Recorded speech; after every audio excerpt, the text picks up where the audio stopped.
Hello, welcome to Tub Talks with Damon. My very special guest today is producer, writer, artist, and amazing personality, Charles Sanchez. Two guys naked sitting in a bathtub. Yeah? Yeah. Did you write that? Just now. It just came I love in. that. Thank you. So you can use that. You're going to write a song about this. I just did. That was it. That was it. the theme song. That's You great. don't want it to be very long because, you want people to you don't want people to get this song takes too long and then they're like, and then they don't watch the episode. You just want a quick bit and there we are. Damon. Yeah. That was like I Love Lucy, which is just a very quick theme song. Right, And then it right, didn't and go then on it and kept on and showing. on. Yeah. Oh my gosh. Okay, well, I'm so glad you're here. I'm so glad you're back. Thank you for coming back to the tub. Thank you for having Thank me. you for doing another interview. Charles was one of the very first guests I had when I started the series. Mm-hmm. And when I started this series, I thought, okay, who are I knew 11 people who I said, I asked them to come hang out with me in the tub.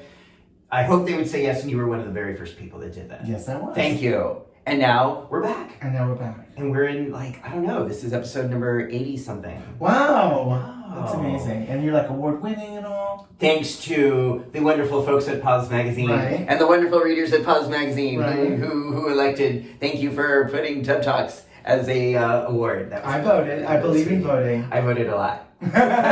Just saying. Charles, first of all, Yes. I want to know this year, Yes. what do you like most about your body currently?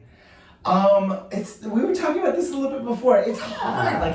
I grew up as a chubby kid, forever. For about 52 years of my life, I was the chubby guy, and that was how I thought of myself. And even though I always worked out in my adulthood, and then about 2 years ago, halfway through the lockdown, I changed the way I was working out. And all of a sudden, I've got muscles that I didn't really.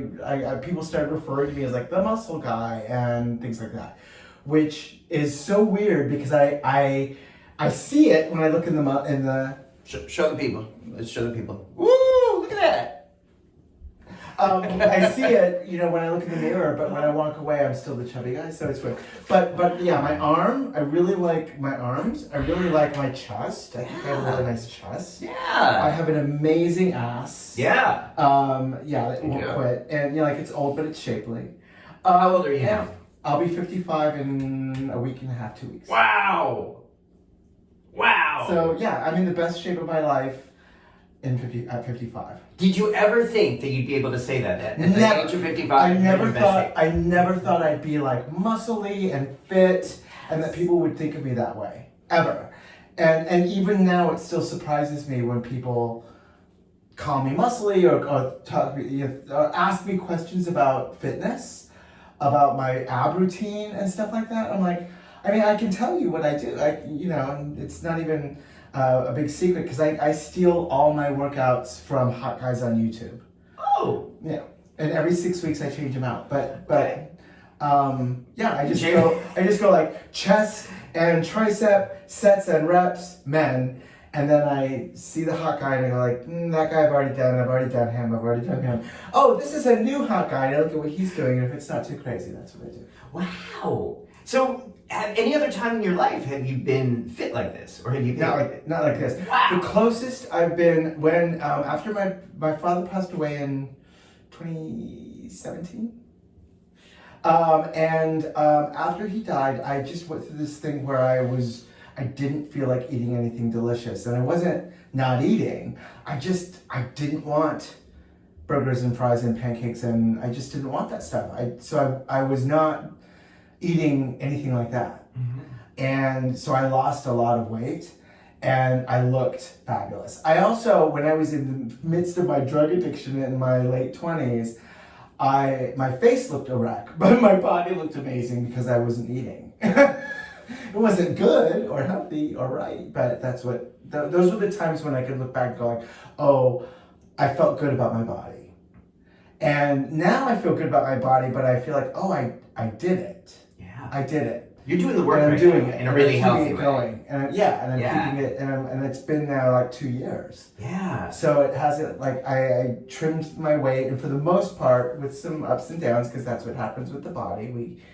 we need to eat, and we eat, and then we don't need to eat so much. We don't, and like I think that's kind of how I've been following. And then holidays come, and then but Well, is it a matter of not eating, or is it just a matter of eating certain? it's eating. Well, I think dieting in general. First of all, like if you really want to lose weight, it's about diet. Like exercise helps, but it's about what happens in the kitchen. I think, or what I've been taught, and that's been my experience. But I think you have to find the right diet that works for you. Because I tried a bunch of different kinds of diets that didn't work for me, that have worked for other people. I tried keto and paleo, and I tried Weight Watchers. I was never more hungry in my life than when I was on Weight Watchers. I tried Slim Fast, which is really disgusting because you can feel it going through your body. What else did I try? I mean, I tried a bunch of different diets. And then I tried Noom. And Noom for me worked for a while, and it kind of taught me some things, and now I'm kind of just doing it on my own. But I think something they don't tell you, you have to suffer. You have to suffer if you want to lose weight. You can't just eat whatever you like. They say, like, I can eat whatever I want and still lose weight. It's a lie. It's a big lie. No, you can't. You can't eat whatever you want, all you want, and still lose weight. You can't. You have to to get something, you have to lose something, right? So you have to okay, this is a diet that I'm gonna stick to. And also, for me, I can't cheat on my diet. Like people say, oh, I can have a cheat day. Well, not me, I'm little, I'm 5'5". So if I gain 5 pounds, it looks like 10 or 15 on somebody else. You understand, you're little like I am. So you're wee. I'm not saying you're small but mighty. But like me, I always say, I'm little, but I take up a lot of room. But I think and that's a real disservice that people, I didn't get. Yeah. I wish someone had said, you're not gonna find an easy way to lose weight. It is hard. If it was easy, everybody would be doing it. And if there was when the pill comes out, oh, this magic pill. Well, if the magic pill really worked, your doctor would be recommending it to you because that's who knows about stuff like that. Yeah. And my doctor's always like, no, it's a scam, or it doesn't work, or it's gonna give you a heart attack or whatever. Did you ever try fen-phen? No. Remember fen-phen? I remember. You know what I was just thinking of was AIDS. AIDS, the most unfortunately titled diet chocolate that came out in the 80s. Right. And all the commercials for AIDS. Oh my God. It's Google it, because you can still find the commercials. They're on YouTube. Yeah. And it's all and she's having a glass of wine or something, and her tea, and these little cute boxes of chocolates to help her stay thin. And I don't know what was in those. But fen-phen. I take AIDS. I have AIDS to lose weight. Well, it didn't work for me. But fen-phen was out in the early 90s? Yeah. And I just remember I took it for 2 weeks, and it was awesome. Oh my God, it worked great. I wasn't hungry. I felt I lost a bunch of weight really quickly. It was a miracle. And they're like, oh no, people are dying. And so they took it off the market. And I was like, well, can't I just have one fen? I don't need both. Just one of the two fen. But no. So those you have to suffer. And also, I don't believe if you really want to lose weight, you can't cheat. You can't cheat on your diet. You have to make a goal and stick to it, and then see if it, okay, short-term goal, 2 weeks, a month. I'm gonna stick to it and be and suffer, and then see what happens. But I think when people go that diet didn't work, every diet works if you stay on it. Yeah. But it's finding the diet that you feel comfortable with, that you can manage, that is okay, and it's not gonna be for the rest of your life. Yeah. If you're just trying to lose a little weight, lose 5 or 10 or whatever. So every diet will work if you If you stay on it, yeah. If you stay on it. And you're saying though it's not the rest of your life. Are you just a diet slut? You just go from one to the other? No. I'm pretty much a calorie counter. And I am now the guy that I was so much the guy that always annoyed me when I was chubby and not thinking about eating. I know how many calories are in a banana, an egg, even like a piece of cake, and go like, okay, that's about 600 calories. That's about, so I can, and I know that then what my calorie goal for the day is and stuff. I've been listening to this fantastic podcast called Maintenance Phase about all these diet myths. And like one of the big diet myths is like the calorie, this 2,000 calorie account, like per day, this daily calorie thing that the government says. This is your daily, this is what the average man should get 2,000 calories. It's made up. It's like completely a made up number. They did a survey where they asked people to like say how much they ate, which, because most people are really honest about such things. So like people were writing in and saying, this is how much I ate, these are how many calories I had today. And then they didn't like that number, so they rounded it to 2,000. So it's not scientific, it's just a number that they pick. It's one of the things that I've learned. That is, with government, with FDA, with CDC, I have learned, especially in the last 10 years, how much of what they put out is not scientific, especially when it came to PrEP, when it came to U equals U. Right now, there's still bullshit on their website about PrEP, which is not true. Yeah, they say it takes 7 days for PrEP to work for anal sex, which is not true. It is not science-based. It has never been. And all the science tells us it's 3 doses with Truvada, only 1 to 2 doses for Descovy. And they even say the new regulations. That'll work in advance? Yeah, like you don't have to take it 7 days before it works. Oh, I see what you mean. Okay. And even in their own guidelines, they say 7 days. They say, we don't know, but we recommend 7 days. And then they have a footnote to a video from like 2012 where they say it's only 3 days. So they keep saying stuff that's not science-based. Have you talked to Deskalakis about this? Not recently. You might need to have a little talk with him. Yeah, I would love to. Yeah. He has said he said no for now. Well, if he does one, when he's ready, I want to Dr. Deskalakis, Dr. Disco Lights. Do you know that he complimented my chest on my last interview with him? He complimented my chest. Oh. Yeah, I interviewed him at USCHA. Yes. And he said, as one person who likes to pose on social media naked to another, and he goes, and your chest is better than mine, by the way. And I was like, okay, you're a liar, but thanks. But he's so like, that was at least one thing the CDC did with monkeypox is that was one thing they got right. They pushed chest is great. and they pushed him right in and said, like, you're the person to handle this. That was smart. And yeah, that was pretty cool. Smart. So again, back to your chest and the CDC. The CDC is recommending your chest officially. Yes. That was what I got from that section. Sure. And that at 55, you have found a way to, seems like, really honor and celebrate your body.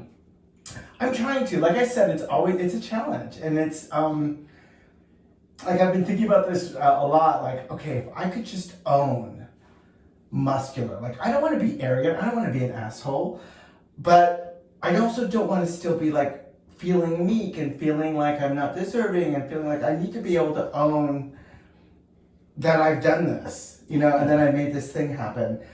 So that's what I'm hoping that 2023 brings. Let's help with my therapist. I have seen you in social media really own the narrative more on your body, really show your body more and celebrate your body. Yeah, I'm trying. I really like. First of all, it's just nudity. Like it's not. It's just my dick and my ass or whatever. Like, I don't think it's that big of a deal. Yeah. And I've really let go of shame a lot in the last year. That I've gotten rid of like any kind of Jesus-y stuff that had been left over that had really taken hold of me. Since it was, we get this kind of religious stuff, at least I did, from a very young age. And then I was taught about the abomination, how homosexuals are the abomination, and all this kind of, it's just a horrible word. And more as I've kind of gotten away from Christianity and that kind of, I don't know, like what's mainstream religion. I've been like, I don't believe that. I don't believe that. I don't believe that. And I don't believe that we're sinners in the hands of an angry God. I think that, so when you're getting rid of those kind of shame things, it's maybe be able to be like, then there is nothing to be, then I don't need to be ashamed of my body. Then I don't need to be ashamed of what I do with my body or what I choose to do with my body. Like, so I'm in this movie that's going to be coming out, I think this next year. It's a short film where I'm in various states of undress, talking about like spirituality and sex and love. And so that was like, okay, I'm going to be like naked. And I have to just be naked and let that be okay. And once I took my clothes off, it wasn't a big deal. The crew, I mean, it was a small crew and it was a small shoot, but I was just proud of myself for doing it. And so I'm kind of looking for more opportunities to take my clothes off, because also we're at an age where people are telling us like, you're too old to be sexy. That's something that certainly in gay world, like we are dead, 15, I'm 15 years in the dead circle. Like, once you're 40 in gay life, it's over. But that's not true. That has not been my experience. I've had more like fulfilling sex and better relationships and all that kind of stuff in my 50s than I ever had in my 20s. Why? Why are the 50s better? Less shame, less apologies, less worrying about what other people think of me. And I'm just enjoying it more. I'm just putting myself out there more and just being like, oh, I'm just gonna do it. Wow, that's so beautiful. So, how did you undo the religious shame? What was the process that allowed you to do that? Okay, now I'm gonna get in trouble. But I started by, it wasn't anything I did on purpose. Because I was brought up Catholic. My oldest brother and my sister are evangelical born again Christians. And so there was a lot of that also in the mix of my growing up. A lot of Amy Grant and, Christian music and stuff. And so I started thinking about like religions that I thought were crazy. like Scientology, when you think about there's space beings and the Thetans and the or even like the Mormons, we found these gold things in this thing, and then but then we lost them because we kind of want to you can't see them. We lost them. I have to get new ones. It was just also like convoluted, and then I went like, oh, do you know what else is also convoluted? Like, born of a virgin. Really? Like, that doesn't seem scientifically accurate. I know we're supposed to be in faith and stuff, but it was starting when I put things in terms of what they really looked like for me. Like, oh, that seems crazy. These other inconsistencies of like, God is all love, but you're going to hell because you're gay, and you're going to hell because you're going to hell because you have lived in desperate poverty your whole life and have had no choices, and so therefore that you had only awful choices to make, and maybe you, God forbid, killed somebody, maybe you've been a horrible thief, maybe you've really wronged a lot of people, but that means you're going to hell for the rest of your eternity? That doesn't seem like the act of a loving God. So I've said this a little bit, but I really believe that when we die, this is the most you'll get out about like my own spiritual philosophy, but I really believe that when we die, we all get a huge dose of forgiveness. And it's like you and me and Charles Manson and the pharma guy and like Trump. Everybody gets a huge dose of forgiveness. And with that dose of forgiveness, we're also given the reason like why we can go like, oh, that's why Trump deserves forgiveness. Oh, that's why. Well, yeah, we all deserve forgiveness. Because that's what love is, right? Like, I don't know. Yeah. So that's my philosophy. I don't believe in hell. Yeah. And I think that we are all deserving of forgiveness, even if as humans we can't always see it. And so with that helped you to say you want to live in this body, in this world, at this time, your life, without shame. Yeah. There's no need to be ashamed. Because I now don't have something that's saying I'm going to be punished for the actions that I take in this life. I'm not trying to hurt anybody else. I'm not trying to put my sexuality onto someone else or my points of view onto someone else. But I also don't need to take on someone else's bullshit and have it hurt my own spirit and have it hurt. So once I realized I don't believe those things. Yeah. So if I don't believe those things, then I don't need to carry on with this, burden of I am evil, I am a sinner, I am, whatever, going to burn in eternal hell. Now, if I'm wrong, and I'm going to burn in eternal hell, well, I'll see you there, sweetie. You'll be in good company. If we're going to hell, then we'll be there. You and me and Kathy Griffin, right? Yeah, and Mark King. And Mark King, you'll be there too. Yeah, I mean, we'll be in a fun crowd if we have to go there. So then that has allowed you to be more expressive and celebratory here. Yeah, I just, one of the things I've learned too, I changed my body, and I have also, it's allowed me, because of how I felt about my body before, I really limited my sexual expression and even my romantic expression to some degree, and what I thought it was supposed to look like, and always thinking it was supposed to be like heteronormative, like, I need to find a boyfriend, that we settle down, then we can get a house, and then we get our place in the country, and we can go to Europe once a year, or whatever. Like, I had this like really hallmark romantic view of what I was, and now when I let go of those kinds of constraints as well, I'm just a lot freer. But because I've been experiencing more sexually and meeting more men and stuff, I'm realizing like we're all attractive.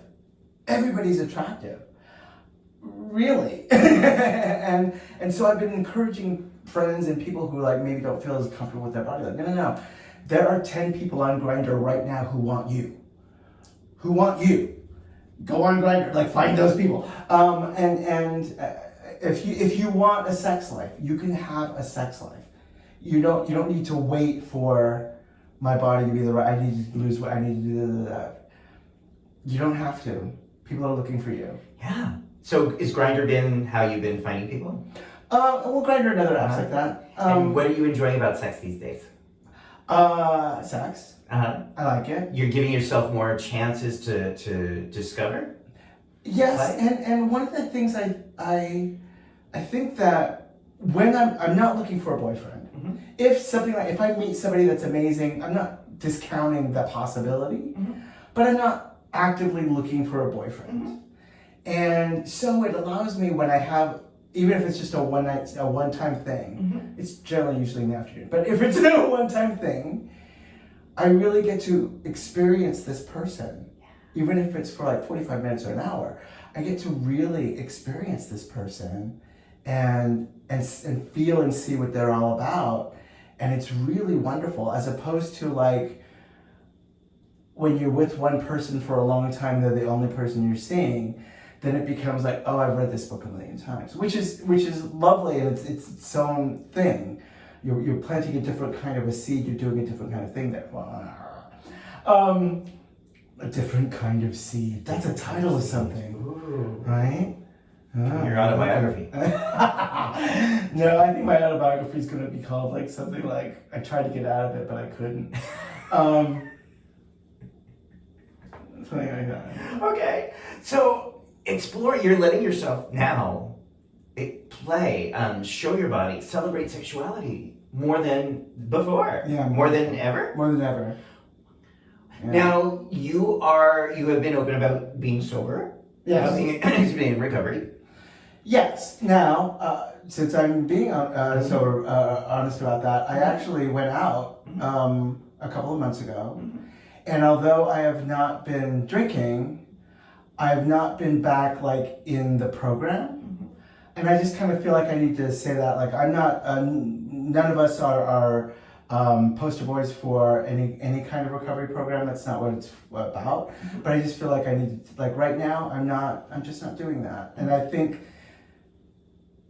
that somebody out there might need to go, like, you know what, it is possible to not drink and not go to meetings. That's not to say that I won't someday be like, you know what, I need to get my ass back in there.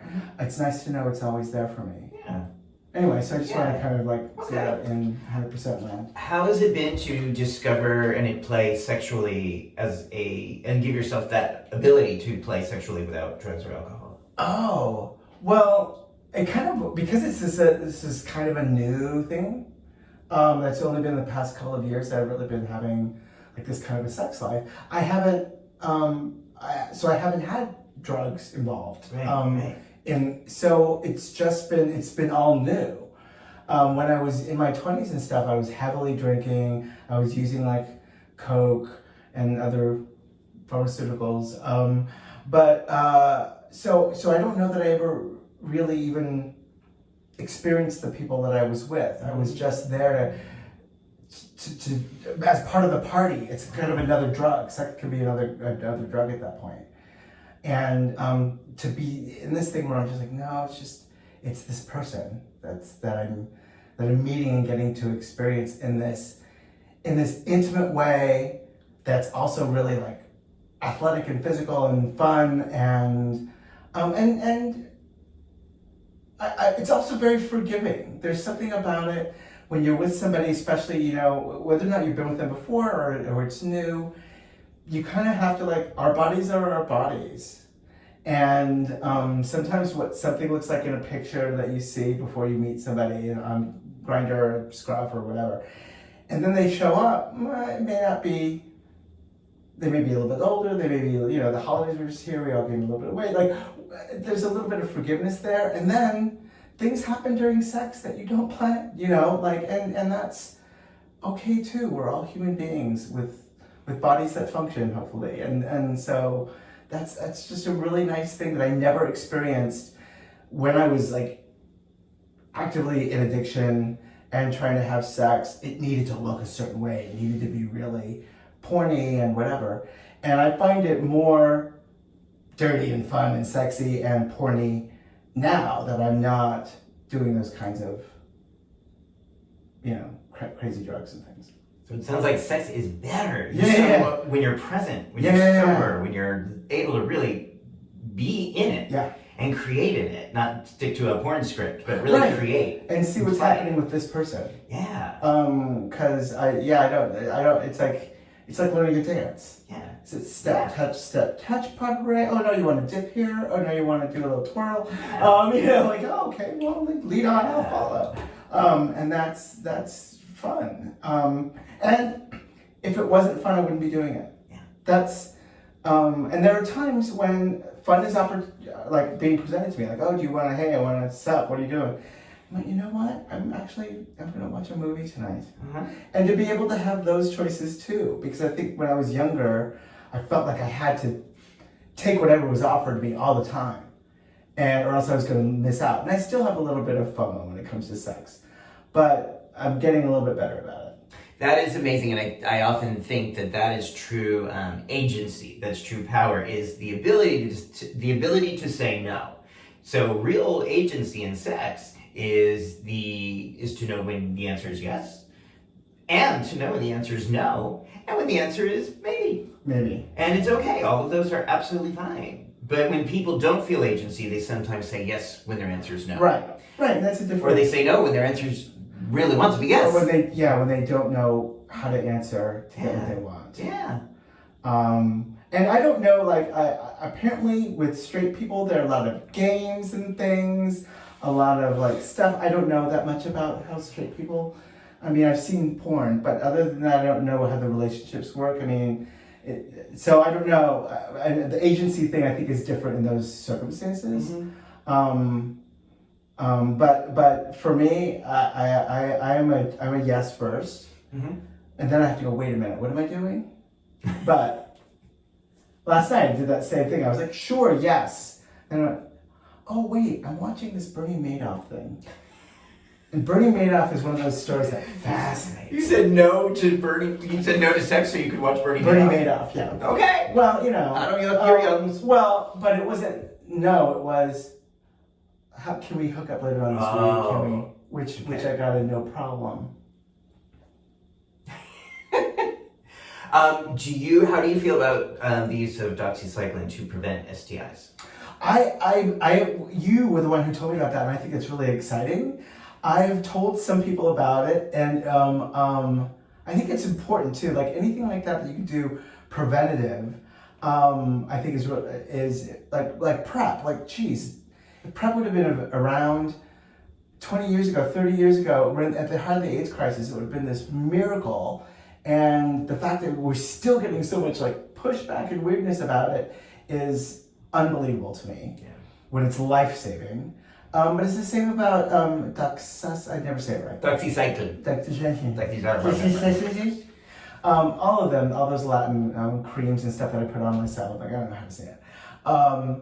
But I think it's the same thing. Like if you could prevent yourself from any of those STIs, any of that sickness, any of that, because it's not fun. I mean, it's fun to get the. It's fun to get. But and I joke. I will often joke. What's a little syphilis between friends? But it's a joke.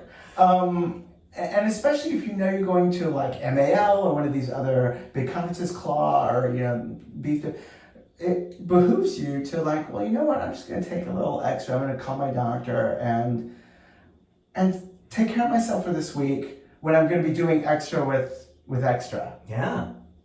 That's exactly what I use it for. And, for occasions, for traveling, but I've been using it to prevent STIs for about 5 years with much success. And do you take it like all the time or do you stay on occasions? No, just kind of for traveling, for conferences, for anything where I'm going to be having sex with people who are having sex with a lot of people. Right, and when you go, and when you're traveling anywhere. Yeah. Like you want fresh meat on those apps. Like my family's in Phoenix, and when I was in Phoenix for Christmas, I just turned, like, I'm not going to do anything in Phoenix. I'm staying at my mother's. I'm not going to, but I'm bored. I'm turning on the app. And I just got ping, ping, ping, ping, ping, ping. And it's because you're new. Right. You're a fresh face. Right. And so when you're a fresh face, if you're in town just for the weekend, you might as well be that girl. Not everyone has read this book. Yeah, you get the visitor's advantage. Yeah. Absolutely, absolutely. Okay, wow. So I love these conversations about sexual health. You mentioned that in the movie you're in, you also talk about spirituality. Mm-hmm. Tell me more about that. So that was it was kind of the director's. He decided after we had talked after our first couple of conversations, then he decided okay, this is the structure of the film. This is what I'm making, so he kind of was like spirituality, and I think it's that. I had been brought up Catholic. I talked about like my evangelical, born again Christian-y aspects of my life. And then when you start getting a certain age as a gay person, I think there are a lot of gay people who are spiritual and who are, especially when you're young, you love, like I loved the pageantry of the Catholic Church. Like the incense and the candles and the gowns and all of it, and the fact that it was structured and the music, and I loved all of that, and being a soldier of Christ, and then you start hearing things like abomination and what's the other one about a man who lies with man? Well, that's the abomination one. Sin. All that bullshit. For me, I started feeling so horrible about myself. I started looking for, and then I was like, well, if I'm this horrible, then I might as well just be horrible. And it's taken me a while to like find, okay, you know what? I don't think of God so much as a noun, as I think of God more like a verb. And I don't think of it being like an angry God. I think God is like forgiving and loving and cool and funny, and thinks like that when we are doing crazy stuff, that he goes like, oh my gosh, that sweet boy, he's just doing it again. Well, all right. I really do. I think he's like a big black woman. And he's just like, sweetie, whatever you need. We'll get you some pancakes tomorrow. I just think that that's God. I don't think that God is, you have to jump through this tiny little hoop, you have to eye the needle and all that. I just don't think that that's God. I think that's people. Mm-hmm. And when people start using the Bible as like a reason, like the reason I believe this is because it says in the Bible, well, the Bible is just a book written by some dudes. There's no female perspective in it. So right there, that gives me a little pause. Mm-hmm. And it's by people who were maybe people of faith. I'll give them that. But they also didn't have, penicillin. They also didn't have, there was so many. They didn't have Grindr. They didn't have Grindr. They didn't have they didn't know what trans people were. They didn't have a name for trans people besides what eunuchs, I guess, what they called them at the time. Yeah. And so I think that it's really. The Bible's not a bad book. I just don't think it should be the only book you ever read or use as a basis for condemning other people. Yeah. So I just think that God is more just here and now and us. You can learn as much about the world and God and love from other people, from nature, as you can from any book. Beautiful. Oh, beautiful. Yeah, I think about God as an energy, not an entity. And that's very much how I work and live, and Well, because operate. everything for you needs to be a little bit of a bumper sticker or a t-shirt. Right? God, it's an energy, not an entity. Right? It's do you have a share. t-shirt? I don't have that shirt. You will soon. But I it bet. could. Okay. Maybe somebody will make it. Wow. Okay. So the other thing that we were talking about before, and I don't even have a segue here. I'm just going to another topic altogether. There's absolutely no segue to this. Just go. But we were talking about the intersection between HIV and political rights, as well as the intersection between that and reproductive rights and abortion rights. Well, I mean, I think I'm sometimes a little slow. I've been in the HIV world now for like 5 or 6 years, like really writing about it and learning people and meeting people and stuff. So there are things that like when we talk about HIV and certainly at conferences and stuff, we talk about racism and we talk about like the social justice problems when it comes to HIV and receiving care, and that homelessness is an HIV issue and racism an HIV issue. Like those things are becoming more part of the conversation, because HIV is a web. It's not black and white. It's a web of all these things, and that's why we can't just solve it. But one of the ones I went to the National Latinx Conference on HIV, which was fantastic, put on by the Latino Commission on AIDS, who I love them. You got to get Guillermo Chacon in here. Anyways, yeah, I just love that man. Anyways, I was at that conference and I met some women who were talking about abortion, and it really opened my eyes for the first time about that as an HIV issue, as part of healthcare, as part of getting wraparound, all around care. And that's part of it. It's also because it encompasses sexual agency, it encompasses like all of that health stuff. And so also recently on my Instagram show that I do for The Body, I interviewed Adrienne Manzanares, who is the president and CEO of Planned Parenthood of the Rocky Mountains. She's also my cousin. Oh! And it's a great interview. She's fantastic. But it's the same sort of thing, and she really taught me a lot about what Planned Parenthood offers. Did you know that they have PrEP? Yeah. I had no idea. They do, largely because of my friend Amy Respitello. Oh, right. In the PrEP Facts group, who I wish would do a bathtub interview with me, maybe someday. Coming soon. Yeah, but she was a really big part of the New Jersey chapter. Yeah, she was wearing, Adrienne was wearing her Get Prepped shirt. Oh! It was great. Wow! So, and then I was asking well, do you do HIV services? And she's like, no, we don't. And I'm like, I bet you will. If you're already doing PrEP, you're like, that's one more. But anyways, so we did talk a lot about abortion, about one of the things I also didn't know about Planned Parenthood is they will kind of treat anybody who comes. And I really loved knowing that. That was really comforting to me. And I love knowing that, especially when I think about trans people who are often looking for a care, that Planned Parenthood is a place, if you're a trans man, if you're a trans woman, they will treat you. And I thought that was amazing. But when it comes to abortion, because it also is like, okay, we've got HIV and we've got like STIs and all these things, it's right on that same, it's in the same folder, it's in the same, it's in the same place. And it should be something that we discuss as part of, because the things that can get you pregnant are the things that can also give you HIV and other STIs. Yeah.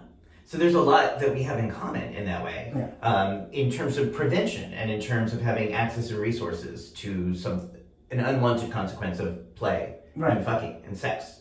Well, and who has the right to pleasure? Right. Right. Exactly. Are women allowed to have pleasure? Are women allowed to then decide what they want to do if there's a consequence of that pleasure? Right. Or that choice? And I'm here to say yes, they do. And I also was very apprehensive to talk about abortion because I'm a gay guy. I'm a cis gay male. This will never be an issue that I have to really face as a consequence of my own personal choices. But I think it's important for us to go to stand and say, no, we're beside you. Yeah. We agree with you. We are here to help you. We are your advocates, as we hope you are ours, when it comes to these issues of sexual health. But I think abortion is about controlling people who don't have choices. That's what I think it's about, controlling poor people. You mean taking away abortion? Yeah. The issue itself, like who gets an abortion and who doesn't. Right. If you take away the right to have an abortion, Right. well, rich people will always be able to have an abortion when they want one. Because they'll either be able to pay their doctor off, or they can go to Europe, or they have choices. But poor people don't have choices. And then you take away one of their choices. And this is none of the facts. I learned a bunch of facts. This week I'm listening to a lot of abortion podcasts because it's really on my heart right now. And one of the things is that most of the women who get abortions are already in family. They already have kids. And they're making an informed decision of like, I can't have another child. I don't think my body could take it. I don't think our finances could take it. I don't think our marriage could survive this. And I don't know, I always think that abortion is always like 16-year-old kids. And that it's mostly like women who have families already. Mm-hmm. I also think in the majority of cases, it's an agonizing decision to decide not to have a baby. I'm sure for some women it's their birth control, whatever. Everybody's different. But I think for the majority of cases, that there's always a thought of like, am I gonna have this baby? Should I have this baby? Is this the baby I'm supposed to have? And then the other choices. So for the government to be in charge of making that decision is fucking bullshit. It's fucking bullshit. Yeah.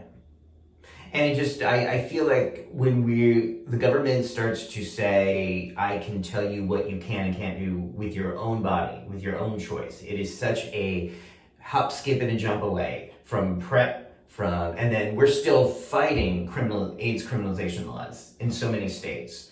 And, that's still a struggle. And then our sodomy law is going to come back. Oh, yeah. And that's one of the things that it seems like, no, that would never happen, but that's what we thought about abortion. At least that's what I thought. We had them. People don't always realize sodomy laws were in place until pretty recently. In our lifetime. Yeah. I remember going to certain places and being like, well, people telling me, you better be careful when you go down there because don't be too out. And God knows I can't help being... I'm out. So. Wow. Yeah, there's, so what do we do with all this? What do we do? We recognize that there's a lot we have in common in terms of fighting HIV criminalization laws, the right to access HIV meds, PrEP, doxycycline, abortion. What do we do? What do we do? I think we just have to keep going. I mean, I don't know what the answer is, but I, in myself, I have grown so much, even the past year, but just my expansion of knowledge of HIV issues, of issues that are hitting certain parts of our country, women. Everything's been expanding in my consciousness about stuff, and like something that to me seems like a silly thing because I always thought it was there. I always assumed in this country, especially in states like Florida, Arizona, California, Texas, that things were automatically translated into Spanish. Because you're in Florida, you're in Texas, you're in Arizona. That is not true. There's very little stuff that is automatically translated into Spanish when it comes to sexual health and HIV. And so people who are non-English speakers have a very hard time finding care. And sometimes they don't even seek the care they need because they don't feel comfortable because there's no one there who speaks Spanish, there's no one there who looks like them. That's just one of the issues this year that blew my mind. That I've been like, okay, well, I need to talk about that. Mm-hmm. That's my, what I can do is I can put a spotlight on things a little bit. I can say like, okay, well, I'm gonna invite somebody to talk about that to my show, or I'm gonna write an article, or I'm gonna talk about it with you. Yeah. Because those are ways to shine lights and maybe someone else's eyes will be open. Wow. at the heart, so we were both in Puerto Rico recently at the U.S. Conference of HIV and AIDS. Just about. God. And right after that was the harm reduction conference, literally in the same spot. I know, I wish I would have known that because I would have kind of made that happen. But they had some really interesting presentations about harm reduction and about morning after pills and the network, the underground network of people that are getting abortion pills to women all over the United States. Oh yeah, they're called pill fairies. Oh, okay. Yeah. and I think it's a really interesting way. If there's a way I can link it down below, but it is underground, and you have to really go through a lot to get into these. But to me, that just seems also like a way that I could do something that might help people at some point. I've been thinking about, and you and I are both going to Mexico soon, and one of the podcasts I was listening to about abortion was talking about this. Yeah. And about in Mexico you can get the Plan B pill for really cheap. Oh. And so people are doing that, are going to Mexico, buying a bunch of them, and then distributing them in the underground. Either this one woman is in, I shouldn't be saying this on, oh well, it's not, it's on podcast already. She's buying earrings, and she'll put the pills with instructions in the cloth, like the cotton. Okay, don't give away too many details because a lot of it. But again, it's on podcast, so it's already out there. Okay. I didn't make it up. And that's how she's getting these pills and sending them as a gift to women who have reached out through the underground market. So that seems like one of the ways that maybe there is something we could do. You know, I kind of wish when we went to these conferences, especially we're in other countries, that there would be more of an effort to say, hey, here's something. Someone from this organization is going to be here, and if you would be so kind to make a donation or go to the pharmacy and come back, this person will distribute them as needed. Yeah. Interesting. So, but on another, at that Latino conference that I was telling you about, one of the, it was a great conference. It's a small conference, but it's so great to be in a room with just a lot of people with brown faces. And that Spanish was also the same in Puerto Rico, where they had a lot of things that were bilingual, and you had to have earphones and stuff for the translation, so I think it's great.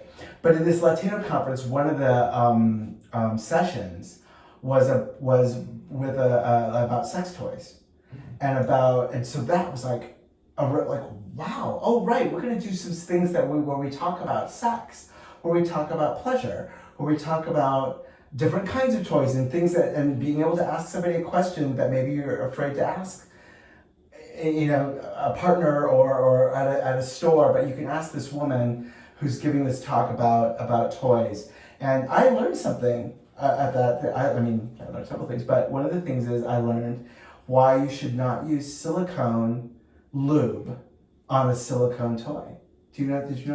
Well, I don't believe in should, but what is their recommendation? The recommendation is because silicone sticks to silicone. Oh. So if you use a silicone lubricant, it breaks down the silicone of the toy faster. So you should use water lubricant for your sex toys. You could. Okay. Good to know. Right. Pro tip. Pro tip. Should. You did. Whatever you want. I just, Yes. I hear it. Yes. This is so cool. I love these conversations. Before we go, I just want to check in with you. I want to do a plug for my favorite streaming series about an HIV positive person in New York City navigating love and ice cream. The musical. It was called Merce The Series. I'm going to put a link down below because there's 2 seasons on YouTube and it's wonderful, wonderful. You can also go to mercetheseries.com. Mercetheseries.com. So all the episodes are there, all the songs, also the videos of just the songs are there, and there's also The More You Can Hoe, which is a campaign that we did in Merce. Oh yeah, I was in that. That you were in. Yeah. Helping Poppers. I was in that. Which was so delightful. I was like, Damon. Oh yeah. Yay. So it's a series of videos that we did to promote, the more you know about HIV, the more you know about PrEP and U equals U, the more you can go out and have a good time and enjoy your life. So it's the more you can hoe. And I love this series, and I love that the series evolved as the science evolved. Yes. As we came to understand what U equals U means, and we came to understand all the ramifications of PrEP, and all the ways PrEP can bring, and U equals U can bring people together, like peanut butter and jelly. The Merce The Yes. Series reflected that. Because in the very relationship. first episode of Merce, I had the character was getting told often that he should wear a condom.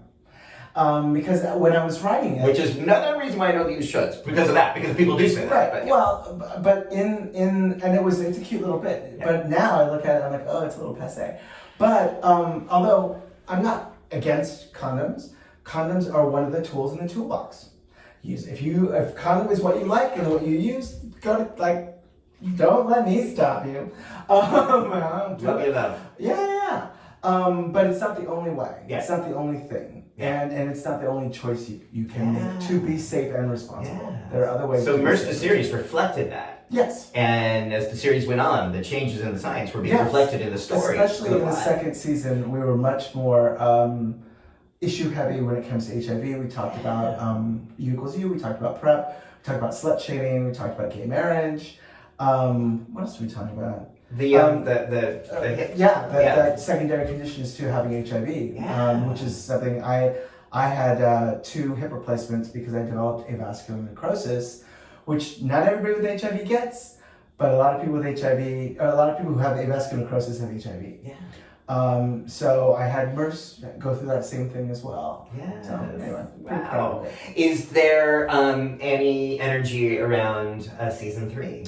Well, I have an idea for a film because I think that's the next step for Merce is like an independent film. But part of the hardest part about doing a movie like this or doing a series like this was the fundraising, and it's really soul crushing. It's really hard, and about 97% of it fell on just me. And my producing, well, I'm being a jerk. My producing partner is great, but I did most of the bulk of the fundraising. And so if I were to do a season 3 or this film, I would really want a producer to come on board who would take care of all that. Like, let's get together, we'll find a producing budget, and then they go, and I'll help, but they're in charge of, the producer's in charge of finding the money. Yeah. So, yeah. Okay. So let's put that out into the universe, because I think sometimes people, agencies, organizations, I know we go to conferences where they're like, how do we get our message out differently? What could we be doing different to get our message out in a different way? And I think your show is a wonderful opportunity because it's entertaining and educational. And I wish more companies and organizations sort of thought outside the box in this way. Like, okay, instead of spending all this money on, ads on buses or on the internet that everyone's going to ignore, what if we gave it to something, a piece of art that people could enjoy and savor and watch over and over again? Something I've been thinking about when it comes, you were talking about ads and things for, which I'm so excited that there are ads for HIV medications, that we talk about PrEP on TV. Yeah. All that's amazing. But I was looking at these ads and like, everybody looks pretty, I know it's healthy, but they also look pretty well off. Mm-hmm. And that doesn't represent the HIV, the breadth of the HIV community. Yeah.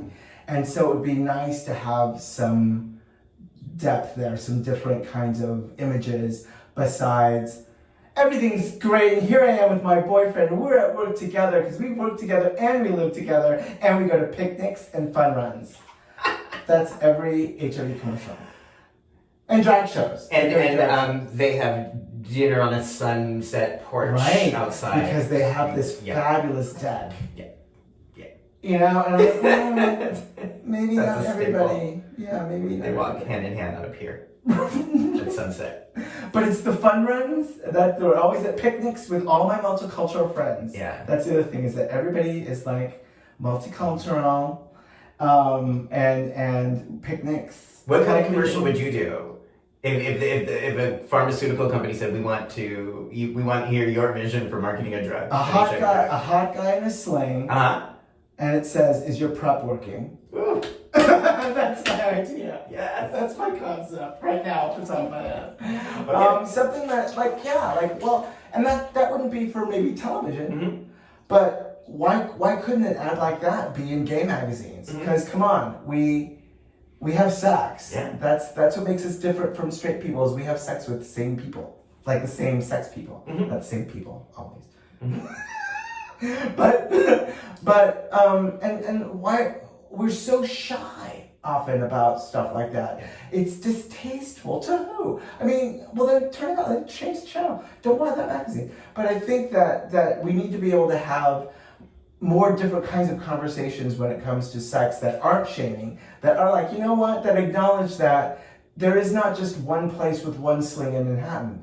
No. In New York City, there's slings all over the place. And people in those slings, and people, doing things to people in those slings. So why don't we just accept that as part of the education that we need to give to people? Beautiful. Right? So we'll get Merce in a sling, is what we're going to do. Season 3. Okay. Or the movie. Merce the movie. Merce the movie. It's going to be in a sling. Okay. I can figure that out, how to do that. Okay. All right. Putting it out there into the universe. Any other projects that you'd like to discuss or promote, or people watching this want to see your work? Where would you recommend? Well, besides I'm a contributing editor for The Body. Yay! So I do a show, not unlike this, but unlike this, on Instagram twice a month for The Body called At Home With, where I interview people from around the country. You've interviewed me in this bathtub. In this bathtub. I was in this bathtub. And I also write for Pause Magazine. I also write for DAP Health in Palm Springs. So my writing is out there in the world. DAP? Uh-huh. Oh, I used to work there. Yeah. I've just been writing for them it's kind of a new job for me, but it's cool. Nice. And this is something I think I'm doing a solo show. In November, I'm like leaning up against it. Am I hurting you? In November, it's my 20th anniversary of being diagnosed with HIV. This coming November, 2023. Wow! So, I was talking with a friend, and we were talking about maybe I'll do a cabaret act, or maybe I should do something. And then I have a solo show that before I was working on Merce, I was working on the solo show. And I had done a half an hour, so I have about half of it. And I looked at it, I'm like, okay, I need some rewriting, I need to finish it. And then I decided it needed to be a musical, so I need to write. Right now I'm in the writing stages of it. I'm also thinking I want to see if I can try to get some theater interested in maybe producing it for World AIDS Day. Like, okay, if I'm going to do a performance in November, I'll already have it up, it'll already be moving. Maybe I can get, David Drake in Provincetown or somebody to do a weekend for World AIDS Day, around World AIDS Day. I think that'd be great. And then I'll have this show, and then maybe I'll do it at USCHA or maybe somewhere else. Wow. Okay. So that's great. So that's going to be, let's keep that energy too. Yes, because I have to do it to make it happen. If I don't do it, it won't happen. So there's a website about that. Let me know and I will add it. Okay. To down so people watching this interview can. A website. I have to do something like that too. Whatever way you want people to know about it. Kumbaya. Tell me, and I will do everything I can to do that. But I will be there. Okay. 20 years. Wow. It's nuts. You're gonna write a song about that. Somebody is. Okay. I'm not a songwriter, but I have friends, so I get those friends and I go write a song about this, and they go, okay. Wow. Okay. Charles, thank you so much for hanging out in the tub, talking about healthy sexuality, healthy fitness, embracing our 50s. Look at that muscle. I know. Look at that muscle. This is 55. It's good. He's 55. I'm 55. This is so great. I never thought the 50s were going to be this fun. No. I'm 51 now, and never could have imagined it was going to be, so much of it was going to be naked in a bathtub. Right. I didn't ever imagine that. And if you want to look like this, moisturize. That's the key. That is. I always have. You have to moisturize. And I don't go out in the sun that much. Not because I'm against it, just like I have crazy work hours. Because you're a white person too. Right? And I work like late at night, and this time of year I go in the sun a lot, and people are like, "Oh, Jones, what about skin cancer?" I'm like, "Well, we don't have that. We have other things in my family. We have a lot of other cancer in my family. Yeah. Skin cancer is not one of my issues. Those are white people issues." So thank you. Thank you for being here. Thank you for being so open and bold and out in your life and in your writing. And I think with all these ideas, the future looks good. Hopefully, yes. Yes. All right, everybody. If you like this interview, subscribe down below. Follow Charles. Follow Charles's Body. We're going to have your Instagram thing down below if you want, so people can follow you and you see the adventures of Charles in your body. Thanks, everybody.